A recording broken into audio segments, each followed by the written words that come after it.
the mic is hot, honey. Good evening, everyone. Thank you for joining us tonight. And welcome to Black Dress Talks Costume Designers.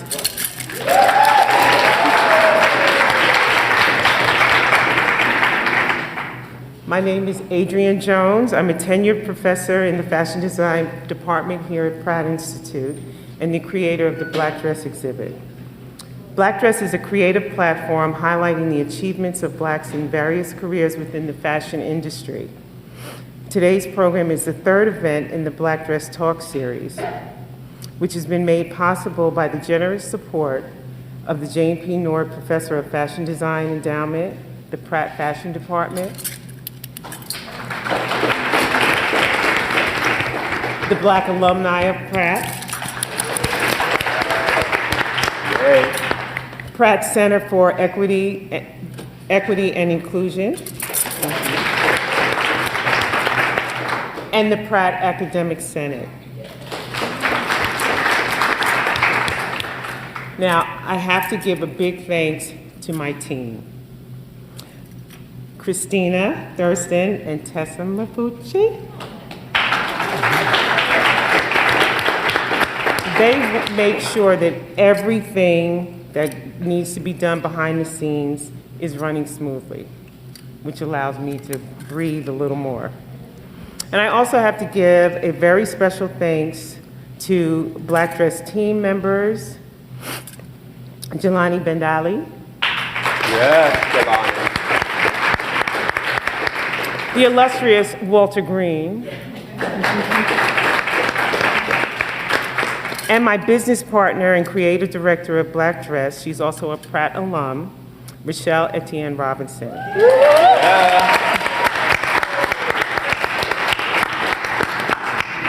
Everything that Black Dress has become is due to her believing in my dream and holding me up. I appreciate you wherever you are, up in the booth. So tonight, yes, you can clap. I'm really excited about tonight. I have the extreme honor and privilege to introduce to you yet another group of the most incredible individuals that also represent the fashion industry. Pratt alum Emilio Sosa was born in Dominican Republic and raised in Bronx, New York. Yeah.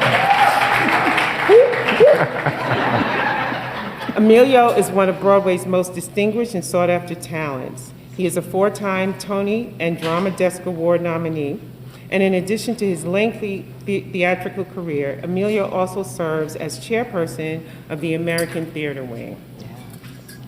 We can clap for that. That's for real.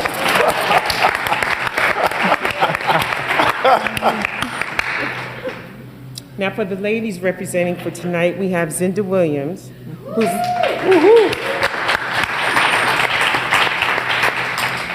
whose love affair with sewing began at age 10. She has been designing for dance companies and individuals for 4 decades, creating everything from leather coats to wedding gowns. She started her career as the in-house costume designer for Garth Fagan Dance. Zinda is also known throughout the dance world as the unitard queen for her impeccably fitted bodywear. Ms. Williams has designed and constructed costumes for many world-renowned companies such as Albinelli Dance Theater. Wait, let me finish. SNL, The Tonight Show, and she recently created a piece for the 2023 MacArthur Fellow and multidisciplinary artist, Maria Magdaleno Campos Pons. And last but certainly not least, we have Paul Tazewell. Yes.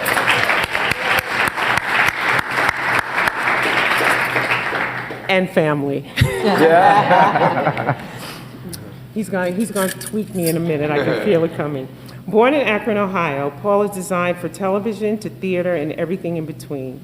He attained his BFA from North Carolina School of the Arts and an MFA from NYU. His many awards include a Tony Award for Best Costume Design of a Musical for Hamilton. I don't know if any of you heard of that. Obviously, you don't get out much. An Emmy Award for The Wiz Live. Yeah, okay. A Helen Hayes Award for Outstanding Costume Designer, and an Academy Award nomination for the 2021 film version of West Side Story, making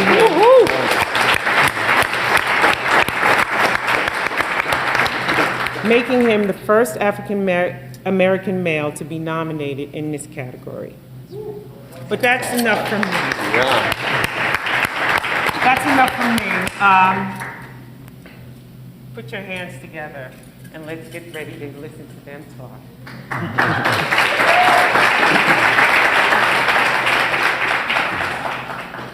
Okay. All right, so this is for each of you.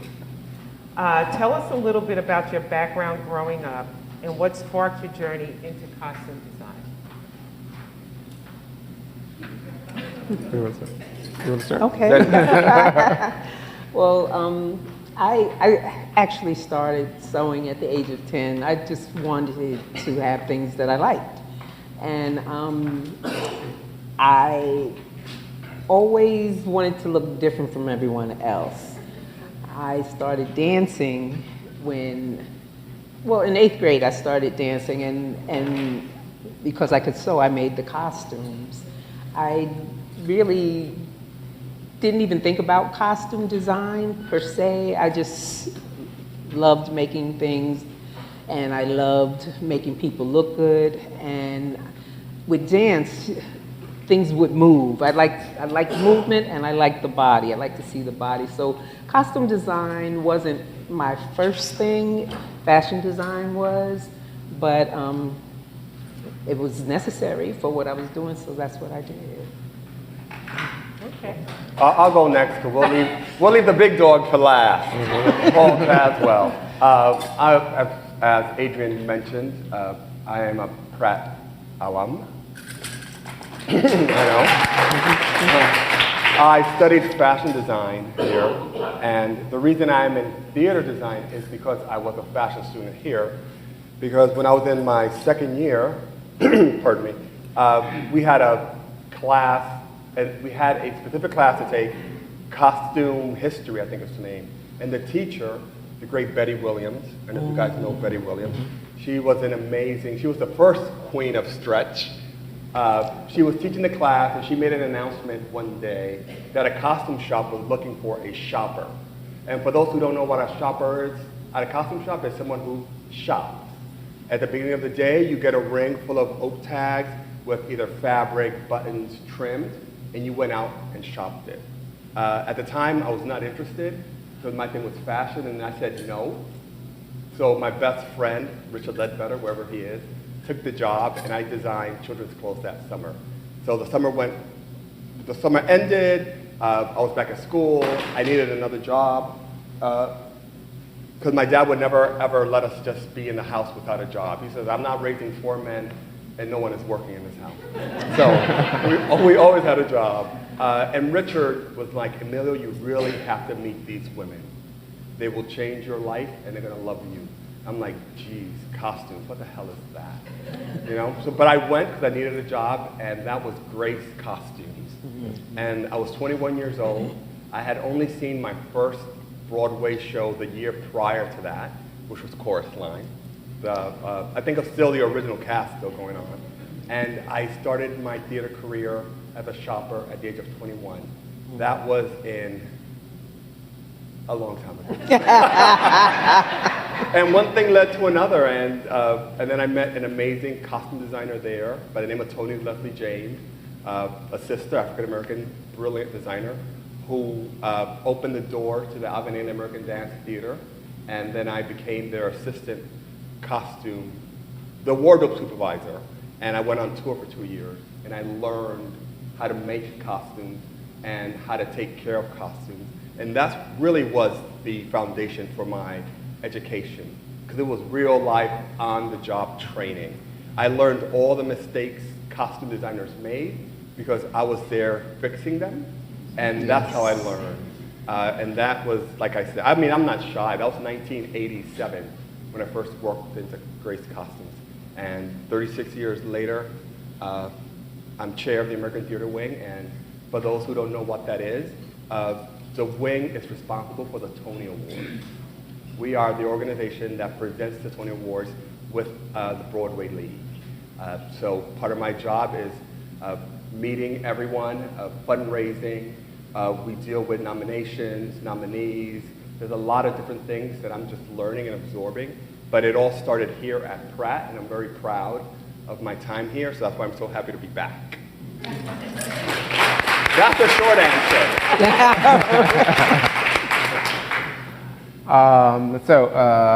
I grew up in Akron, Ohio, as Adrienne said, and I actually didn't know that you were that you had four boys in your family. Yeah.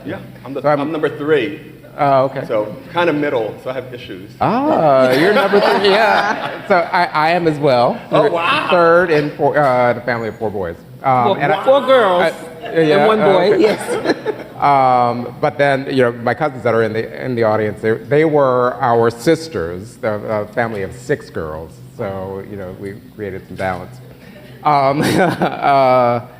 And I was asthmatic as a child, so I didn't spend a whole lot of time outside or with kind of organized sports, and I also didn't like doing it. I didn't like sports that much.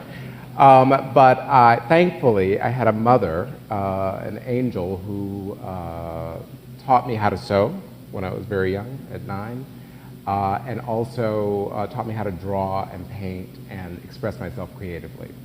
And she had a mother that was a painter as well. So I come from a line of artists and also educators. And so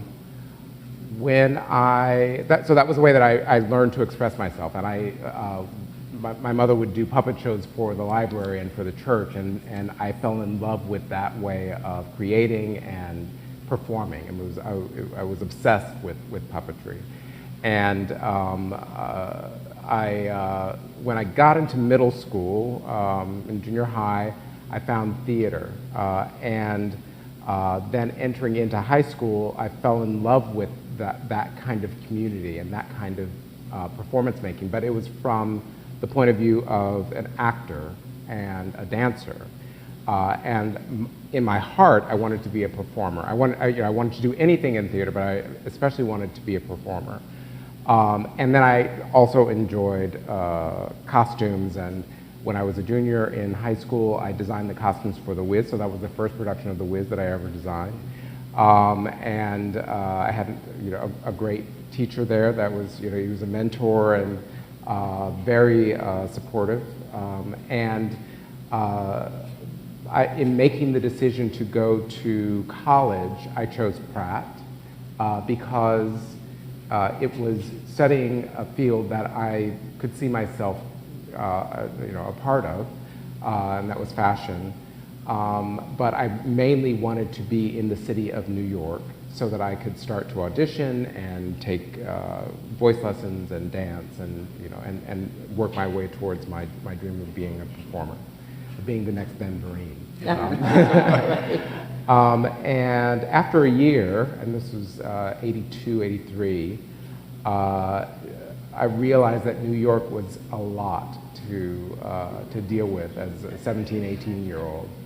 And so I made the decision to transfer to North Carolina School of the Arts in Winston-Salem, where I also had a lot of family in North Carolina. And I was there for the next 3 years. And those 3 years were transformative, and figuring out that, one of the things that I figured out, pieced together, and this is specific to that time, is that my longevity as a theater artist would be stronger, would be longer if if I held to costume design, which is really what I was excelling in. I was hoping to be a double major, and it just didn't seem to manifest. Definitely not in that school, because it was a conservatory school. So I embraced that, and then ended up going to NYU for graduate study. I was there for 3 years, and I graduated in '89. And a year out, well, while I was there, I met a wonderful director named Tazewell Thompson. We happen to share a name, but we were not related. So it wasn't nepotism. But we hit it off. I designed a production for him while I was in school, and he was the associate artistic director at the Arena Stage in Washington, D.C. And he invited me down to design a production. Well, actually, it was not with him. It was a production called Stand-Up Tragedy. That was my first professional production that I designed.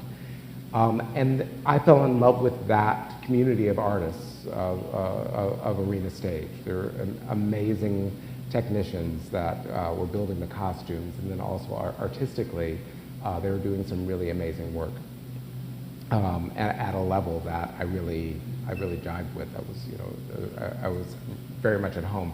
So I ended up being the resident costume designer there for 8 years, which gave me the opportunity to really hone my skills as a designer outside of the vision of New York and the rest of the world. But while I was there, George C. Wolfe, who at that time was the artistic director at the Public Theater here in New York, invited me to come up. And after one production that I did with him, he invited me to do Bring In Noise, Bring In the Funk, and who was starring Fabian Glover. And that was my first Broadway show. I got nominated for a Tony that year. That was really great. But that really set me off. There were, you know, as freelance careers do, there were, you know, a lot of, you know, it was kind of a roller coaster. And I was just riding a wave, you know, and I had the opportunity to work a lot with George, a lot with other directors as well, and just continue to grow and really passionate about what I do. But, you know, with that, you know, there's a lot of, you know, there are a lot of emotions, you know, trying to figure out, you know, do I really fit in, or how do, you know, like, because going in at that time, I was mainly being hired to design shows about people of color. And that was really a time when a lot of money was being put or granted to theaters around the country for that work. You know, they were trying to expand in that way, you know, diversify. But those shows, and you know, I would never regret that time, or, you know, that investment, or, you know, and I honor all of those productions. But it also created a box that I was operating within, and, you know, I was looking towards those Broadway musicals that, you know, where they were spending millions of dollars on beautiful costumes that were all hand beaded, and, you know, and I wanted to experience that as well. So I learned to, while I was doing and applying myself, you know, to the productions that I was being hired to do, I was also showing the theaters around the country the other things that I was drawn to. And so I ended up getting hired to do other kinds of productions that were not necessarily about people of color, or shows that were just more expansive, whatever those might be. And that was also happening for my career on Broadway as well. Let's see, just jumping to 2003, I took on the position as professor at Carnegie Mellon, so I taught for about 3 years. And then I made the decision that I was just going to commit to my freelance work. And somewhere in there, I did a production with Tommy Kail and Lin-Manuel Miranda in the Heights. And then later, after maybe 3 years, I was asked to design the production of Hamilton, which was life-changing. And that was indeed, you know, probably 25 years into my career. And soon after that, I was asked to do a film with Oprah Winfrey. I was asked to do West Side Story with Steven Spielberg. I just got back from the UK, and I am in the midst of designing the 2 films for Wicked, the musical, starring Cynthia Erivo and Ariana Grande. And very excited. And I continue to, hopefully, work to expand, what I do, and hopefully give back and engage. And I love what I figured out why I do what I do, and I continue to love the process of designing costumes and where I fit within the mix of creating stories, through the lens of clothing.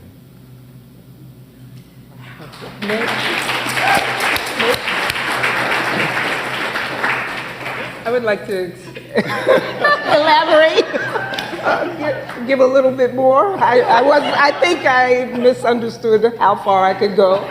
So I never went to school for sewing or for design, fashion. I never went to school for any of the things that I am here for. And like I said, I just loved making things. I went away to college, I danced, and I also worked in the costume shop of SUNY Brockport. And Garth Fagan taught at SUNY Brockport, and that's how I met him. He knew I could sew. He liked the way I dressed. I loved the way he dressed.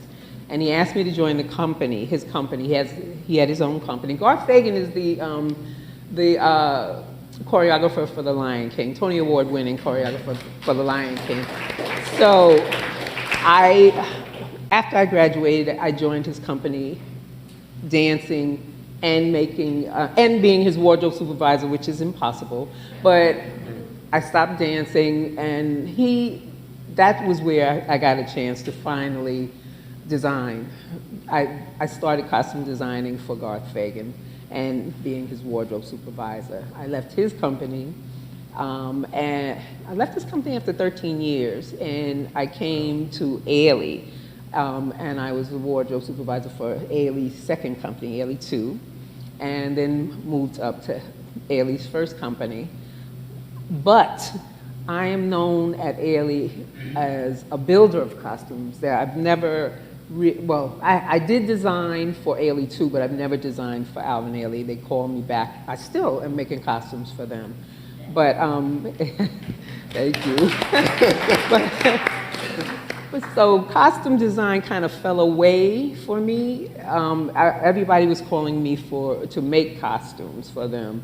And at one point, I lost all my jobs. Costume design, I did a little fashion work with Byron Lars, and I've worked with Emilio quite a few times, but I think it was in 2017 that I lost all my jobs, because I always had 3 and 4 jobs, but I lost everything, and I was really unemployed for the first time in my life, which was, as an entrepreneur, you're gonna go through it. But there were 2 dancers former dancers at Ailey, Tony and Yuri, Tony Pierce, Yuri Sands, who had their own company in Minnesota. 2 Dance was the name of the company, and they had been asking me, they were like, when we have enough money, we're gonna have you design costumes, and I was like, just let me design. And so they called me, and they said that they were doing a collaboration with a Grammy Award winning band, Bon Iver. And I had never heard of Bon Iver, but when I told some friends of mine, they were like, oh my God, Zinda, you're a rock star. And so Bon Iver, it turned out to be a really great, it wasn't even like a dance concert. So I designed costumes, and we started touring, and everything was going crazy, and that's when I came to you, and I was like, Emilio, what should I do next? Because things were just going so well. And also I was styling people, and everything was coming together, and then COVID hit. And Wait. okay, sorry. But anyway, We'll come back to that, but that's how I got to costume design. Because I'm sitting here like this. This is good, right? This is good. Okay, your career has inspired many. Who or what inspires you? And how do you keep your ideas fresh and current? Fresh and current, pop culture. I just absorb everything that's out there. I don't limit myself just to theater. I look at everything from politics to food to architecture to industrial design. Design is in everything. It's all around us. Everything, even if you pick up a fork, someone had to design it. If you're going through a door, that doorknob was designed from someone. So I look at design as life, not as a job for me. So I get inspired by doorknobs and forks and fabrics and people. You know, Paul Tazewell. I always say, well, no, totally. I'm like the cleanup woman. You know, they both be careful about a cleanup woman. My first jobs were jobs that Paul was not available for. And that's real. That is real because we work in an industry where you get, like Paul said, you get pigeonholed into a box. And they want one designer of color to design the only designer of color show that season. If Paul is not available, if Tony Leslie James was not available, I was the new cheaper kid on the block. And that's how I started. But I'm inspired by life. I mean, the fact that we're still here living and designing and creating is something, because this world is not really structured for us to succeed in that way. I would say that I'm, like Emilio, I'm inspired by art, fashion, definitely. Everything that I see that comes across my screen or in magazines, music, just everything. I mean, staying open to all stimulation and just allowing it to affect me. Because I see my work very much about storytelling. I think that it's what really moves me, and really keying into that, and if it's visual, that's great. If it is a quality of sound, then that is great, and how do you transform that into something that can be visual? I'm inspired by fabric, I'm inspired by texture, mushrooms, like all of that, and how it applies to what I do. For me, it's mostly music and fashion. I also just kind of look around at everything. I don't necessarily follow trends. I think I'm not a trend girl. I just see what I see, like what I like. But you can be inspired by anything, really. But for me, music, that helps me to relax into seeing things. And I was working with a dance company, Nia Love's dance company. I was asked to make costumes for her piece Undercurrent. And I had, this is when the leaner times. I don't always have money for, streaming and all of that stuff. So whatever's free, that's what I watch. And I had watched this show called a movie called The Silent Twins, about these two English twins, black girls, who wouldn't talk to anybody else. They talked to each other and wouldn't talk to anyone else. And it was really, really interesting. And one of the sections of her dance, her evening's work piece, was called Twinning, and the music was Billie Holiday. So I talk just a little too fast, and I don't sing, but anyway, the music was so beautiful, the movement was so beautiful, and just watching that show, I was like, well, are they twins twinning? Are they just twinning. Twins are not, they can be identical, but they're not the same. They don't think the same. So I made these costumes that were similar, but a little off. But I mean, anything can give you inspiration, but I love that section of her piece, and I loved my costumes. Okay, with the advancement of technology in the industry, how has your career as a costume designer changed over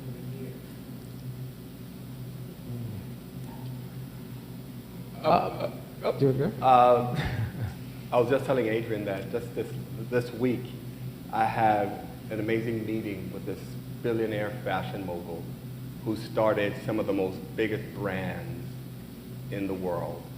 And then his name is Silas Cho. And I'm like, Mr. Cho, what do you tell students who are in fashion school right now, going into the business? And he said to me, and I'm being 100% real, they're wasting their time.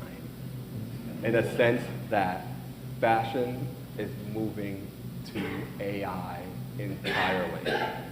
So the things that we are learning, which for me are the basis of my design, I think what makes me a strong designer is that I learn the ability to make patterns and I know how things go together.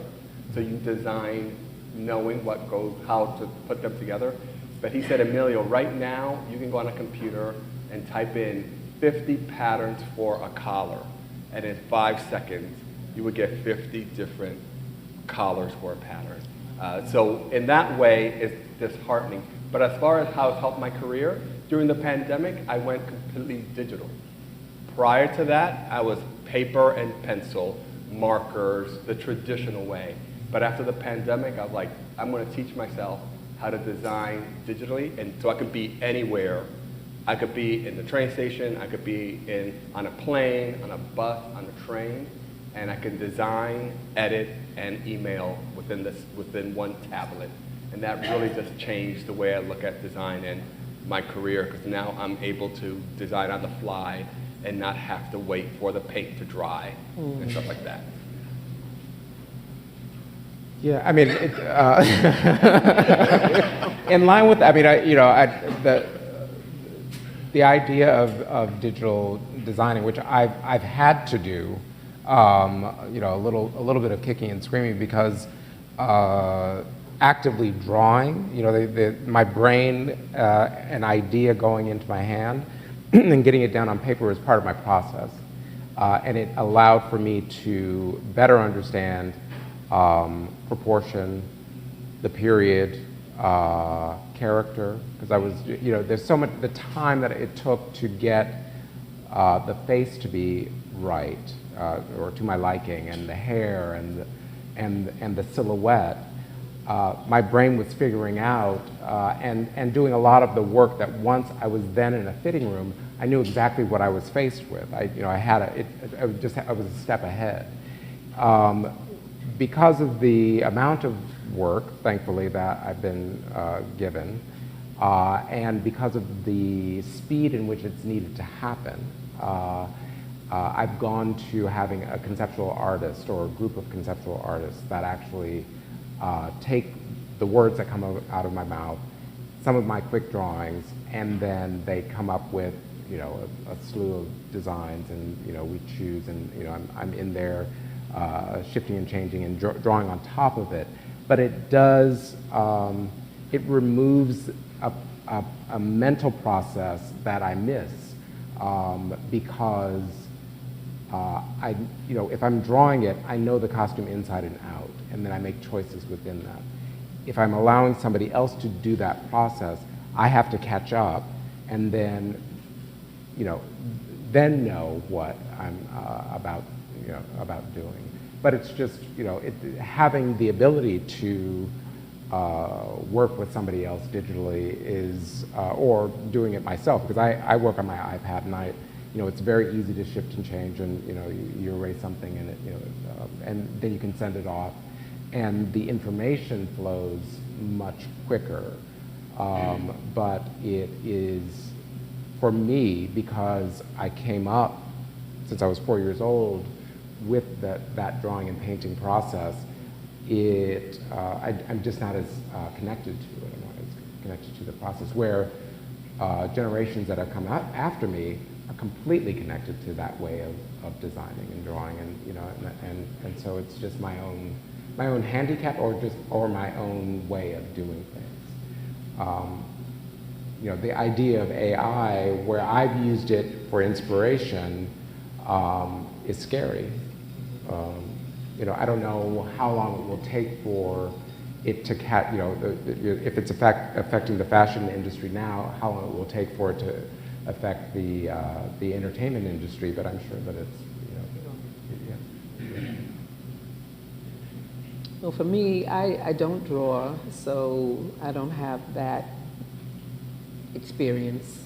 My sister draws for me, and I think actually that might help me because I don't draw.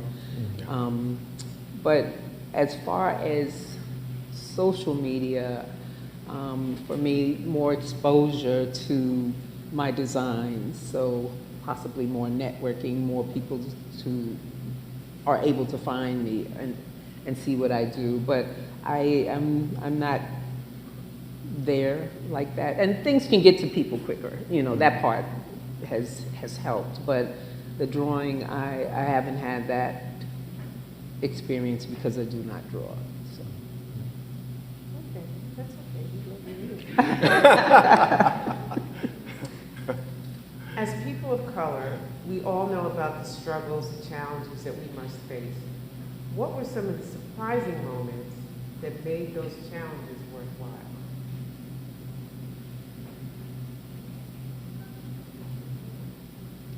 Can you repeat the question? So I'll repeat it the way my mother would say. Please. Look for the blessing Within the challenge. within the challenge. I will say,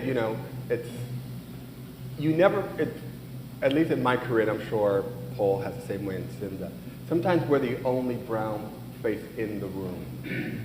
And you could be in a conference room of 50 people to put up let's say a Broadway show about black people. But there aren't enough black people behind the scenes. Mm-hmm. So while it is great to be the one in the room, it comes with the bitter sweetness of why am I the only one in the room? So for me, the way I process it is, my job is to make sure that when I'm there, I blow that shit up. You know what I mean? That I make a statement that I am, because we have to perform at 120%. Yeah. While others who have the access to be in the room can just show up. So when I'm there 110%. So that's the blessing and the curse. Sometimes you're the only one in the room, but then you have the opportunity to set the mark. So when they look at us, they say that we are also able to do it. I know. I've been in, with dance, I've been with Alvin Ailey, I've been with Garth Fagan Dance. I've been with a lot of black companies, so I have been surrounded by people of color, my people, which has been a blessing. And so that part of the networking, I'm in it kind of already, but Jeffrey Holder he took me under his wing, and he put me into situations that were a whole nother level of that. And I met him through Alvin Ailey, through being at that company. So for me, yes, I have been in those rooms where it's just, I'm the only one, but I've also been in the room where it's all of us. It's a whole lot of us in that room. So I feel like I've been blessed as far as that is concerned. I've been able to connect to a lot of my people that way. I know that I would not be here if I was not black and had the experience that I have had. I mean, so I can, like I was saying earlier, I can say that I was, feeling pigeonholed, but it also has provided for a very expansive career that I'm very grateful for. And I think that I think that it is our responsibility when we are in those rooms to represent our community in a very positive way, which that's what that provides. I think. Yeah, I mean, I've just been fortunate to be in a lot of really amazing rooms full of people that don't look like me. So along those lines, in recent years, the arts have placed a greater focus on diversity. How has this affected your work?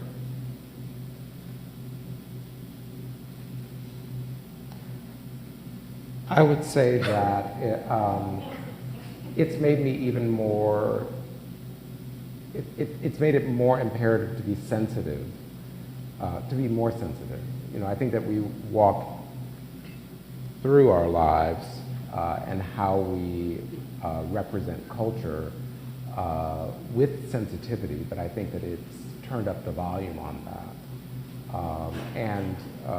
I think younger people coming into this business and being in conversation with those people, they're holding all of us to that as well, and being sensitive about how we talk about representation,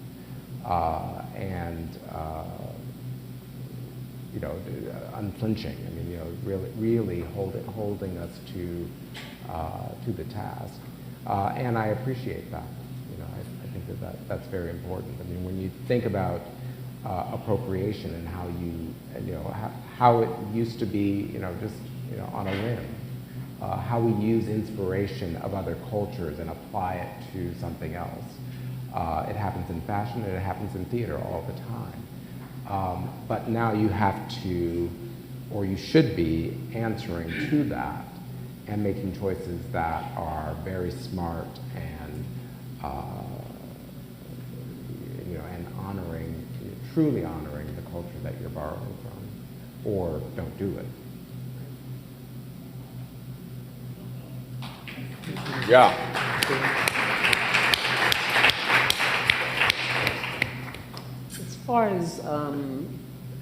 As far as designing is concerned, because I've been around my people so much in my work, I don't feel a lot of the difference. But as far as I just got a job. I am the wardrobe head for PAC NYC, and that. Thank you. Tell us what that is. So PAC NYC is the Perelman Performing Arts Center. It's at the World Trade Center. It's the newest. It's the newest building, theater. Yes. It just opened in September, but they were very much. They definitely were talking about diversity and inclusion and all of that. I am qualified for the position, but I've been qualified for positions like that before and have not gotten them. But I think as far as diversity is concerned, they are real about it, and I think they had no problem hiring me. I definitely was qualified, and I am qualified, but I look around that building and I see everybody I mean, we've all toured, we've all worked in theaters. There's barely any blacks on the stage crew ever. Yeah. You might find one, but they have young black people, older black people. There's disabled, there's women everywhere. They are for real there. So as far as diversity is concerned, I think that is how it has touched me, but not necessarily in my designing. Let me be careful with my words. Because diversity and inclusion, after the tragic death of George Floyd in 2020 was the buzzword for everything. Everything was inclusion, diversity. We're going to make this, we're going to make that. In 2023, 3 years later, we talked a lot, but very little has really changed in the greater scheme of things. And I think we have to be honest with ourselves about that. While I've been many times the only person in the room, I don't take it for granted because I didn't have to be there. So when I hear Zinda say that at the Perlman Center for the Arts, it's diverse and inclusive, that's a huge change. And for that, I am very happy for. But I think sometimes those words are just buzzwords to get what you need in the building. Whether it's a grant, whether it's money, whether it's, because if your board has no color and you hire one person of color, you've already diverse and made it inclusive while there's still 49 others. Yes. So we have to be, that's what I'm saying. It's a beautiful thing that is happening, but we have to hold them to their feet to the fire so you can really see tangible changes in the industry. And that's fashion, that's theater, that's engineering, that's architecture, that's the whole world over. We have to, it's great, those words feel good when we say them, but we have to make sure that they are words in action. Yes. Thank you.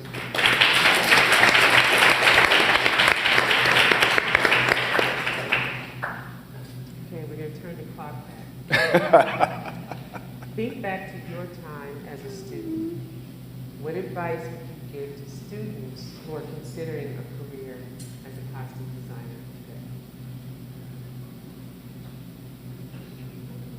today? Okay. I, like I said, I didn't come up thinking I was going to be a costume designer. I didn't go to school for sewing or for costume design. But I was always curious, and I always wanted to, see if I could do something. I always wanted to, I would just say yes. I liked exposure, and I think that is a big deal. Just try it. Just say yes. But if you say yes, you better do it. You got to do it. You got to.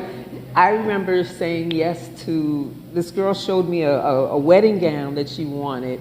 She had saved it from, this picture from high school, and she was finally getting married. It was a Christian Lacroix, a black velvet jacket with, beautiful trim, but it was like a big cloud. The bottom was like a big cloud. And she's like, "Can you make this?" And I said, "Yes." And then I was lying in bed for 3 days, like, I had to figure it out, but I made it. I made that gown, and she was very happy. But I like a challenge. I like a challenge, but if you say yes, you have to be able to do it. You can figure it out. You can ask people how, but I think saying yes will open up your life to so many things, and later on in life, when they're looking for somebody that can do that, you can say, "I can," and you can get the job. So that's, for me, say yes.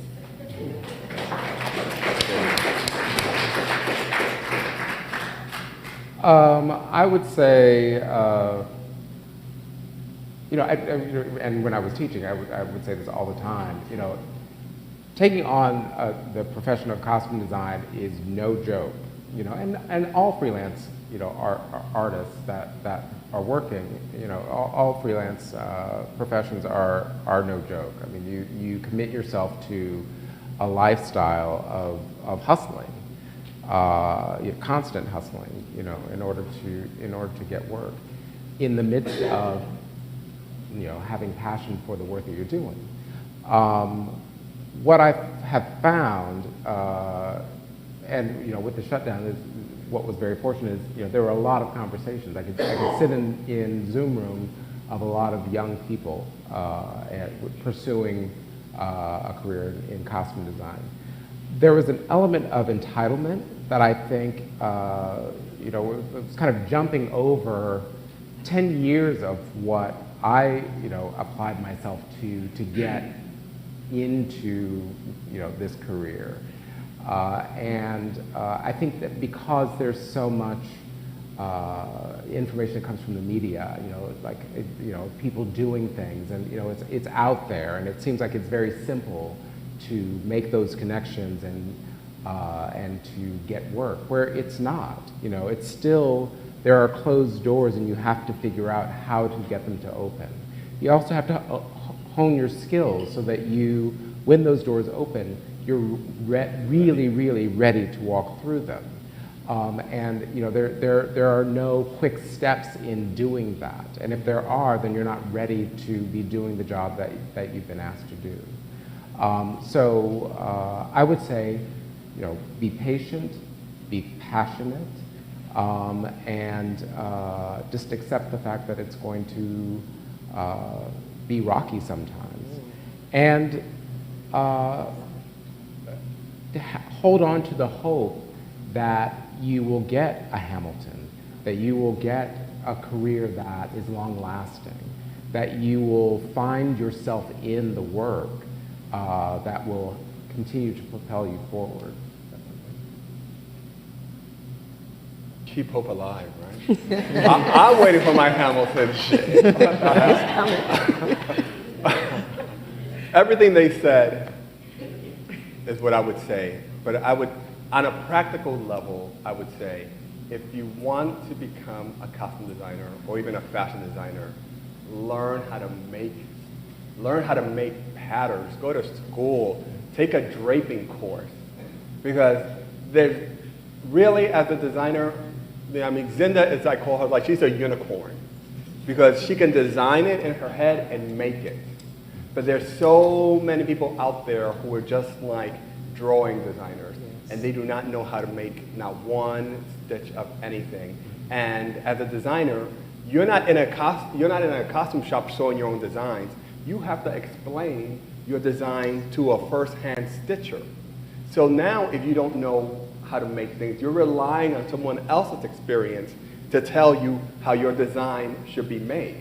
So you're already losing some of the control. That's why I said, for me, the best thing was that I was here at Pratt, and I learned how to drape, and I learned how to pattern make. And then I worked at a costume shop, because I can go into any costume shop around the world and have a conversation with someone who's making my design. And we can have a constructive conversation.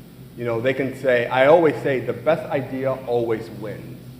But I don't come in here empty-handed either. I know how to make things. I can figure out things. I can decide how I want something to drape because I know how to make it. So if you want to design truly, passion, like Paul says, be prepared, say yes, like Zinda said, because you never know where an opportunity is going to take you. But learn how to make what you're designing. In a sense, take a summer course in pattern making. Do yourself a favor. You'll become a better designer when you can explain your designs to someone from a practical point, not just from a theoretical. Oh, I feel it should be this. That's lovely to get the job. But when you're in the costume shop and you have to have that thing made by 5 o'clock, then that's where the rubber hits the road. You got to figure out, okay, how are you going to make that sleeve? Is that a leg of mutton? Does anyone even remember what a leg of mutton sleeve is? You know what I mean? Those little things you learn from teaching yourself, and like Paul said, you got to educate yourself. So please educate yourself. That's what I would say.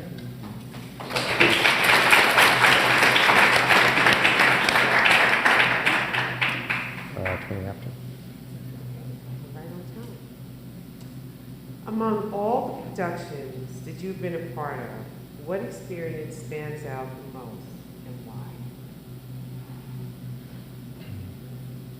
I think for me, I was asked to, this was a fluke. It was a fluke because I went to a birthday celebration for an actress, Kim Fields, and I had been styling her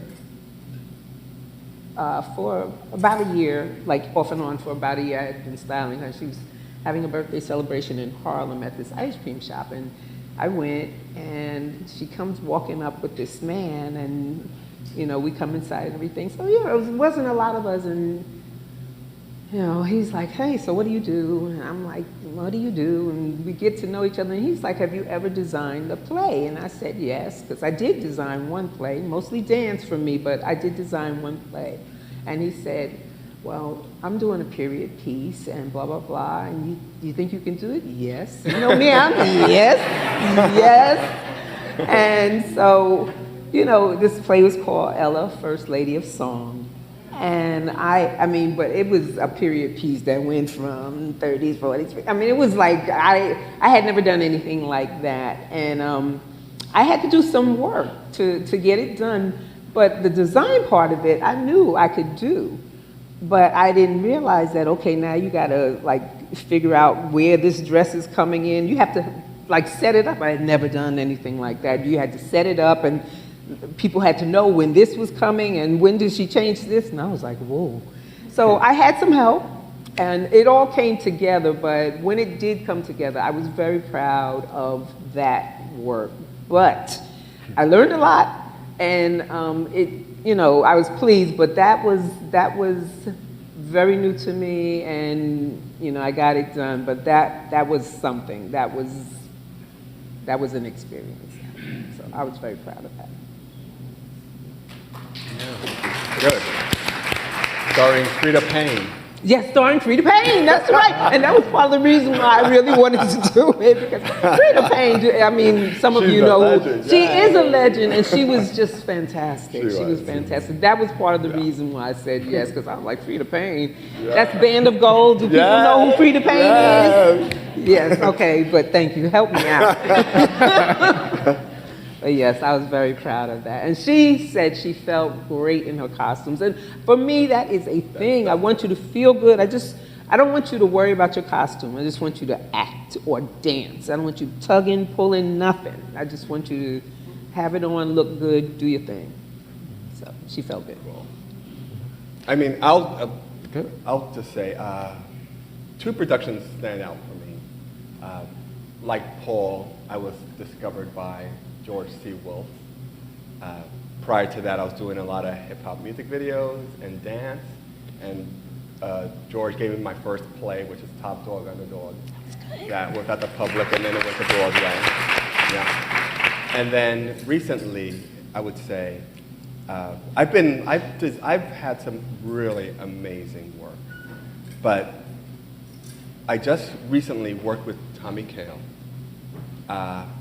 in Sweeny Todd, which is on Broadway now with Josh Groban and Emily Ashford. And, you know, theater, it's bustle and running and yelling and blah, blah, blah, blah. But the world that Jeffrey Sellers and Tommy Kail create for the artist to feel supported and understood and heard and loved, I hadn't experienced it to that degree until 25 years into my career. And I remember specifically the first day of tech. You know, there's about 200 costumes in this show, and we didn't have 4 costumes were missing. So of course, I'm not like rejoicing that I have 196 costumes on stage. I am wrecking my brain and my heart over 4 costumes. And I think Tommy could see it in my face, because I had to go and tell him at the top of rehearsal, these costumes are not here. And he just felt my energy. I felt like a failure. I'm like, oh my God, I'm getting this huge opportunity, and I screwed it up. But he just placed his hand on my back, just the simplest gesture, and said, it's okay, you're here for a reason. We don't need those 4 costumes today. And I just exhaled, and I think that's why I think for me, that's some of my best work, because they just created an environment where I was able to be myself and not let my inner voice, oh my God, you're a loser, oh my God, you didn't do this right, you didn't do that, you didn't do that. He just felt that energy and just like calmed me down. And you know, I've worked with amazing directors, but you know, everyone has their way of working, and I've never really had experienced that kind of calmness within, your confidence that the work will be there, that's why you're in the room. And by him just doing that simple gesture and telling me that it was okay, I just exhaled and just like, okay, we could do this. So those two productions really stick out for me. I would say that, with you speaking of Tommy, I would say that Hamilton is probably a combination of a combination of everything good about what we do, because I think that Tommy Jeffrey as well, who's the producer, but Tommy Cale and Lynn created an environment that was a safe space to be able to investigate how we were going to envision this excellent piece, a piece of work that the likes of which I'd never really experienced at all, and were we going to interpret it in a very modern way or in a period way, and where we ended up, was kind of a mix. But what that represented, was a gift for me, because I was at the right place in my career, and within the thinking about everything that I had done prior to that, design-wise, all of the opportunities that I had had, it all culminated in that design, because I had done enough Broadway shows with a lot of detail and a lot of period things that didn't matter. I didn't need to express that way. So it was really about how can I hone this down to an idea that is reflective of these historic people, and then will allow the audience to forget about that and just be in the midst of a really great performance. So it took shifting my ego and that collaboration with Tommy and with Lynn, with David Corns, Hal Binkley. I mean, all of us together, because we had worked on In the Heights before, were very safe about what we brought in as ideas and how we opened it up and then what we ended up with on stage. That I'll never forget how I felt in that group, in that room. I'll never forget that. And then I would say West Side Story with Steven Spielberg, and that a similar feeling, but also just the generosity of Steven and how he works with his collaborators, and how engaging that he is, and the amount of time that he gives over to creating ideas, and talking about what his intent is, and I'll definitely never forget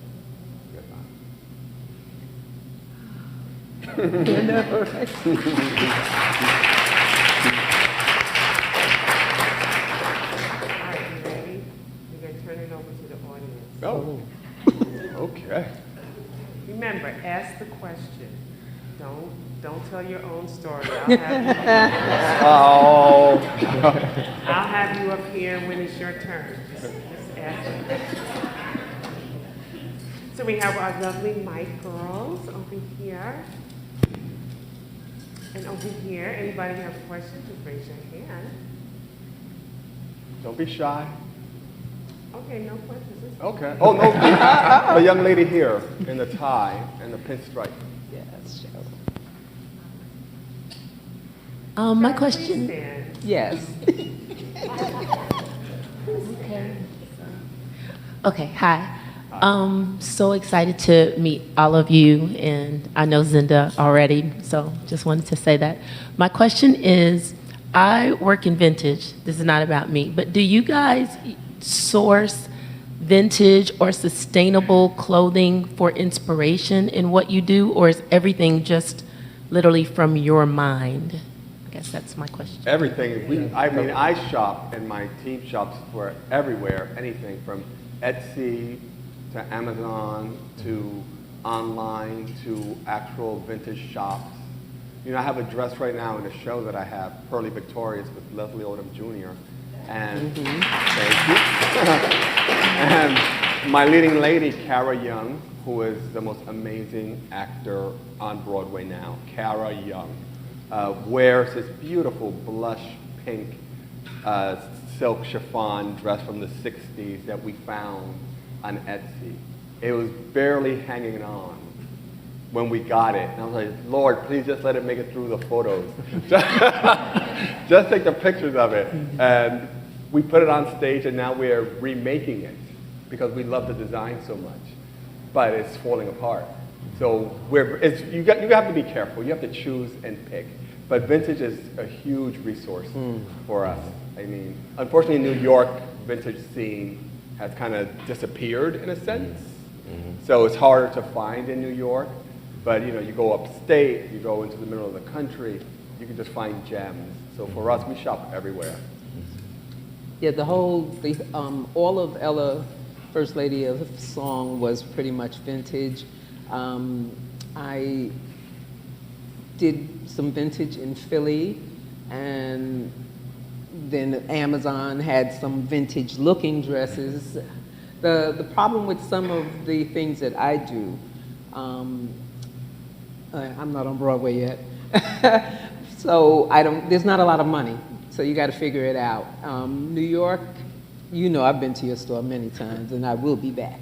But in New York, vintage is not cheap. You know, so other places you can get a lot more for your money. We did a little vintage in New Orleans for a video shoot. I mean, vintage is a big, big deal because in a period piece, if you don't have the money to make it, you really want to find something as authentic as possible. But yes, sometimes it falls apart and you got to keep fixing. It depends on how long the run is, whether you can use it or not. I mean, for film, that's, you know, you're really, you know, clothing, definitely most of your background in vintage clothes that you're renting or purchasing. So, like with West Side Story, I mean, we built those things that needed to dance in a specific way, and then also because of just wear and tear, that would hold up. The same for Broadway, you know, that you, like what you're experiencing now, that if you've got 8 shows a week, a vintage, piece that is 50 plus years old is just not gonna last. So, especially on a silk. So if, I often will purchase clothes that I can then recreate like you're doing, but you get the you can get the approach as authentically as possible. Sorry, and so that that's a plus. The young lady here, her hand up. I'm sorry, Adrienne. You're doing good. I'm just bossy. Hi, I don't want to, Adrienne. Question for Paul. Could you talk a little bit about the differences between designing for film and designing for stage? Particularly, you've gotten into really big scale feature films, and I'm just curious about the differences between theater and film for you in the process. Sure. Thanks. The act of designing is basically the same. I mean, you have to think about what the venue is. With theater, with live performance, if I'm designing for Broadway versus if I'm designing for the Met, you're talking about scale and how you deal with what you can see. When you then look to film, the camera is going to be up close, focused on face and shoulders, and so that's a different perspective. So it's important to think about that. So that, just in designing. But I don't spend a lot of time worrying about that because I tend to be a detail-oriented designer anyway. So I kind of naturally design for the camera, but it's just because I love getting in there and things that are smaller and intricate. The scheduling is very different. When I'm designing a Broadway show, at the very beginning you get a calendar that plots itself out, and you really know how many weeks you have for all of the costumes to be done, so that you can arrive at the theater, like Emilio was saying, that you arrive at the theater with your 194 costumes, and 196. Sorry, I got rid of those. No, but you know that everybody knows that you're going to get to the theater with all of your costumes, and everybody's going to go into them, and then you start to tech, and then you see the whole picture or series of pictures all at one or within that span of time of tech. With film, it definitely, I mean, you're working to that first scene, and then you know that there are scenes that are going to come after that, and some huge things that are coming after that. But all of that can shift and change, and much is defined by, it's because the scenery is ready or it's not ready, or because you have rain and you're going to be in the middle of a field and it's going to be completely muddy. So you're always shifting and changing what needs to be ready and available. So you have to stay on your toes for that. That's a challenge. But you're still talking about character, you're still collaborating with the director and the set designer and the cinematographer or the lighting designer. So that part of it is very much the same.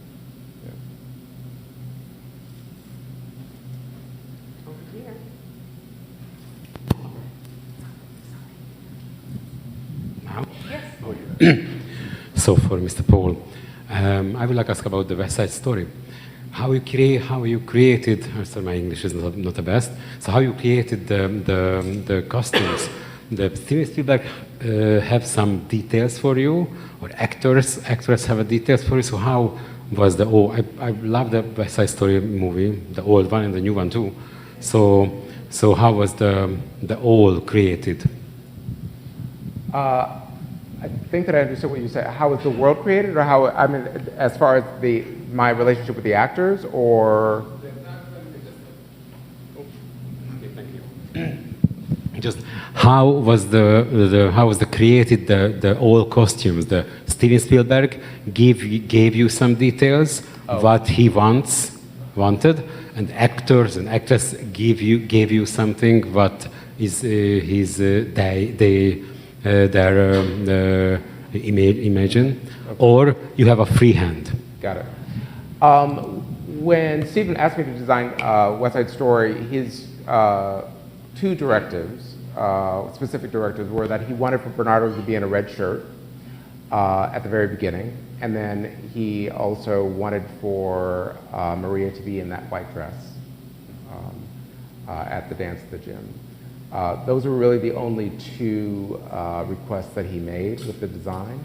The rest was me coming up with the design, sketches and research and what my point of view was.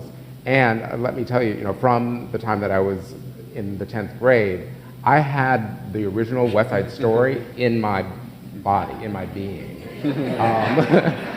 So it was hard to put that aside so that I could then design what my vision of West Side Story was, because I was so in love with Irene Sheriff's original design. And I knew that I needed to. I knew that I needed to have a different vision. And so I tapped into what was in my heart and what was kind of soaring out of it. So Anita, where you got the America dress, being that the lavender from the dance of the gym that Rita Moreno wore in the original West Side Story. I wanted to find a color that would resonate with the same energy, but differently, because Stephen was putting that scene in the middle of the day in the streets of New York. And let me tell you, that summer was the hottest summer that I've ever experienced. But she was the sun in the middle of all of that. I mean, it did exactly what I wanted for it to do. So, all the way through was knowing that and, having that tie to the original design and the original feeling, I could then figure out how can I have it resonate in the same way, because I knew that there was going to, like the rest of the world felt the same way about that film, or feels the same way about that film, the original.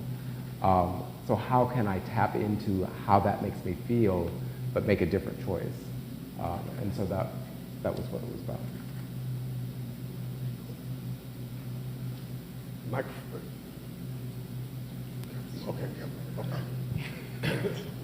Okay, this young man over here. Yeah. Hello. Hey. Hey, my name is Brett Sturgis from the Bronx, New York. Well, I grew up as an actor, performer. I still am, doing a lot of things, as well as a costume designer, evening wear, formal wear, bathing suits, fantasy costumes, rhinestone design, that stuff. What I want to know is, of course, different projects, whether it's dance company or theater, there's always different budgets. In a perfect scenario, how do you gather your team? What is the allowance for team? Do you say, okay, well, it's me, and then I have 2 people on machine, there's a beater, there's a right? What's that process like, choosing your team for the project in a perfect world? Well, I think every project is different. I mean, I just shot my first film, and that blew my mind, like Paul was saying. The schedule was what really took me for a loop. I was like, what? You got to be there at 5 in the morning? And, you got to be in bathing suit and it's January? So that kind of stuff. But it depends on the project. I mean, I'm also doing off-Broadway show where they're only giving me 1 assistant. But I believe in the director, I believe in the playwright. So I'm going to make it work with 1 assistant. But on a typical Broadway show, there's myself, designer. I have an associate, which is really like a de facto co-designer. Then there's about 3 assistants, and they handle shoes, underwear, everything else. And then you farm out your different things. So for me, the core group is about 5 people on a Broadway show, and then it just depends on the budgets. On a film, it's a lot more, because then you have background. That's a whole nother segment of it. So it depends. Like I said, I've done shows with no assistants, and then I've done shows with 20 assistants. It all depends how much the producer wants to spend. Thank you. Brett, and we work together on Your Feet on Broadway. That's how we know each other. Yes, sir. He had a question over here. She raised her hand. Yes.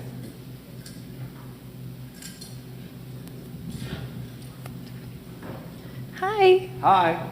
I have a lot of questions, but I'm gonna ask one. Okay. You got one. Pick your best one.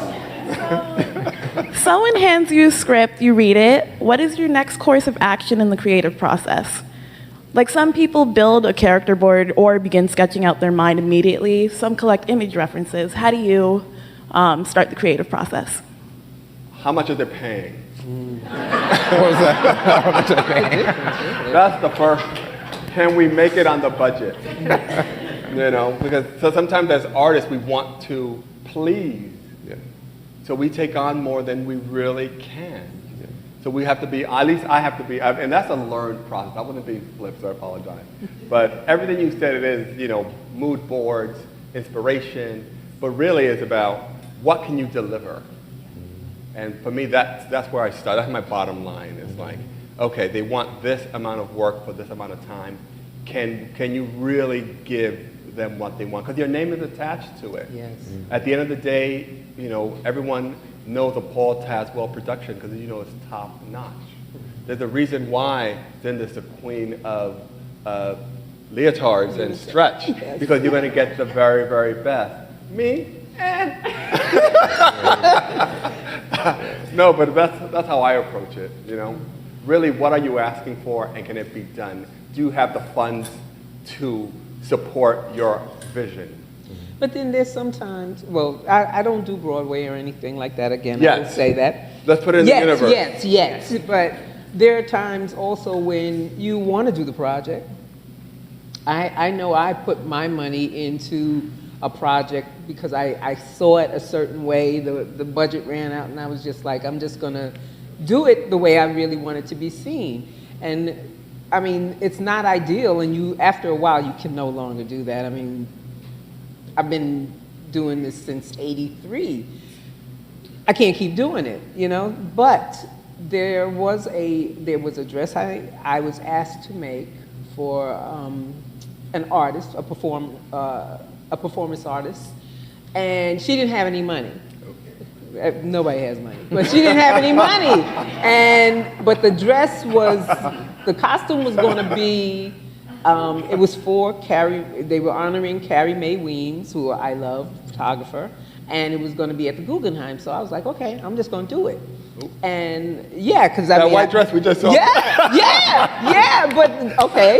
So that dress I made in 2014 for no money. She gave me a special bar of soap from her land, and I, you know, we made it, took it, threw it in a garbage bag and threw it in the room. And that was 2014. This is 2023. I was asked to bring that costume. It's sitting in the Brooklyn Museum right now because they have an exhibit on this particular performance. Well, she's more than a performance artist, I found out. She does all kinds of art. So it's sitting in the Brooklyn Museum now. So I didn't get paid, but you never know. You never know. So if there could be something that you just have a feeling for, just do it if you want to do it. But yeah, sometimes there's no money. Sometimes you just do it. But you never know what can happen. That's all I'm saying. But not too many no monies. We need money. Did you say no when you say no? Yeah, we need money. Gentleman in the black turtleneck, whose birthday is tomorrow. Happy birthday.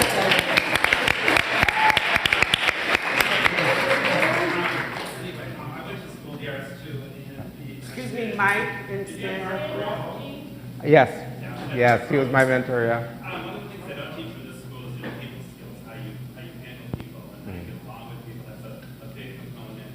But the biggest one is celebrity. You started working with celebrities. Can you talk a little bit about what they expect as opposed to other people? Because that is a learning curve. That is very dangerous. You don't have time to learn it. Yeah. You talk about that. Sure. One of the things that, I was raised by my mother, who was an artist and a teacher. She was also a therapist. And I learned how to manage my, just what I put out there. So when I'm faced with, say I have a meeting with Oprah Winfrey, or and I'm going to dress a celebrity, somebody of that stature.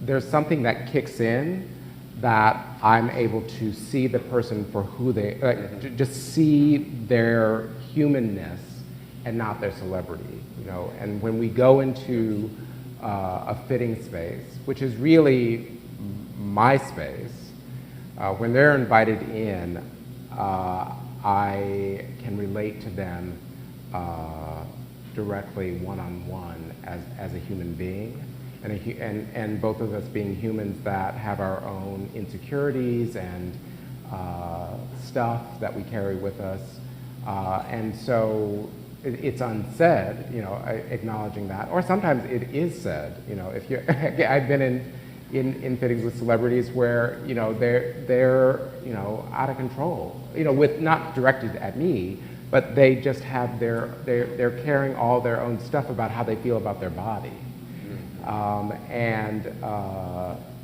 I'm there to help them, to make them feel good about themselves, good about what they're wearing, good about the choices they're making about the character. And that's how I serve, you know, that collaboration. And so that's, you know, I can't do my work if I'm too trapped in or you know, hung up on the fact that they're a celebrity. Now, I understand celebrity and that there's a certain expectation from the producers and a certain expectation from the celebrity and potentially their people. So you then have to navigate that. But in the act of dressing them, designing for a celebrity, I've just learned that skill, you know, which is, you know, long rod. Yeah. Oh, I mean, I've had great celebrities and I've had really difficult people. But what I've really, really learned is that someone that's really secure in themselves and their art doesn't have that baggage of, I'm a star, where is my red M&M? You know what I mean? And I've had people like that. I've had some of the biggest people be the most humble people. And then I've had people who had one hit and are like the biggest pain in the ass. So, but it's like Paul says, I mean, first you have to check your ego at the door. And you just have to be able to read people. And you learn that from just doing it, from being in fittings. Like Zinda was saying, I was also mentored by Jeffrey Holder. And one of the first things he taught me was just how to be in a fitting room and just listen. Just listen. You don't have to have the right, you don't have to be right all the time. Someone might be having a bad day that day, and you just happen to have that fitting that morning. So don't judge that person on that one experience, because we're all human. But it's like Paul said, it's like you just learn how to read people's energies. And sometimes you meet them where they are, or sometimes you have to just be able to temper it down. And you are in the service industry. We are service. We are. Yes. So you, and psychologists. Yes, definitely, definitely. And you, I remember you saying that, you know, when we're with them, pretty much most of the time they're almost naked. Yeah. You know, so you have to take that into consideration and go gently. And put on that skirt and shut up. You look great. Just shut up and put on the skirt. And now, sometimes they like us because, you know, sometimes they get coddled so much by the world. Yes. Everyone is afraid to say no. And sometimes they just want someone to be honest with them and say, no, sister, that is not. No. Or, you know, men, I think the perception is that women are really picky in the dressing rooms, but men are picky. You know, because I think women have a whole world of choices. Yes. Skirt, pant, jumpsuit. A man, we have a pair of pants and a shirt and a jacket. So some of my biggest problems were guys, but, you know, I enjoy it all. I'm a people person. You know, believe it or not, yes. I'm a people person, and that's what we do, right? Yeah. We want to make, like Paul said, we want to make these people feel good and look good. That's our job. Yeah. That's why the producers hired us, because they like what we do and how we treat people. Because if they're not happy in their costumes, they're not going to give a good performance. Exactly. And then if they don't give a good performance, then the director's not going to be happy, and then you're not going to get hired again. Because all this, what we do is about building teams and relationships. Yeah. You know, and I know from a fact, I burnt so many bridges as a young man that sometimes I'm still learning to rebuild some things, you know? So it's all about relationships and how you treat people, because, you know, that old adage, the same people you see on the way up are the same people you're going to see on the way down. And they won't forget, trust me. Nope. I just want to thank you so much. I felt like Thank you. Thank you. I learned so much.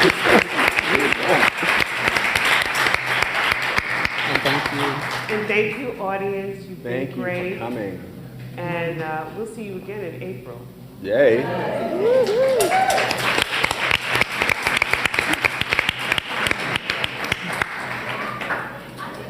Oh, I learned so much about you. Oh my God. So great to be on the panel. I mean, Sit here and this share is- space. Yes, and get to know each other for real, Yeah. for real.